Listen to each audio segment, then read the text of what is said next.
Now to a story that we think is worth your time. It has to do with how local law enforcement gets rid of drugs they seize during investigations.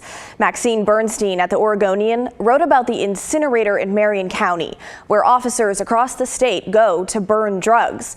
But the incinerator stopped taking new orders at the end of last year because of toxic chemicals found nearby and the state's new emissions reporting requirements. The company that runs the incinerator says the new requirements on them are not feasible, so they went into inactive status.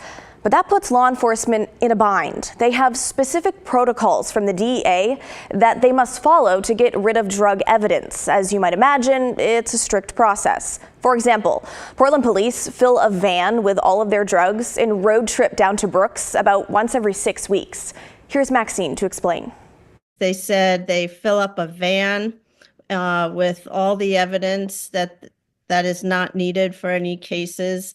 And 4 evidence control technicians have traveled with inside the van with the evidence, and it's followed by a marked police car with 2 patrol officers or uniformed officers in the car following it all the way to Brooks, and they have to document the weight of the drugs before they leave. And then when they get to the incinerator, they have to document the weight of the van with the evidence, and they generally pull up to the conveyor belt at the incinerator, and they have to have 2 witnesses watch while all the drug evidence is loaded onto the conveyor belt.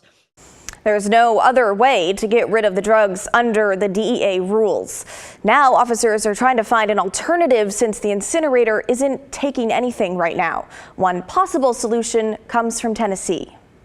There's a Tennessee Bureau of Investigations. It's an independent state agency, and they actually run 4 different smaller incinerators that allow police agencies across the state of Tennessee to take their drug evidence for destruction. And they're wondering whether they can model something similar here in Oregon, but they are hoping that this legislative session, if that's the case, that lawmakers will provide some funding for that, and that they've asked the state DEQ if this is a possible alternative, and the state said to bring them some specifics.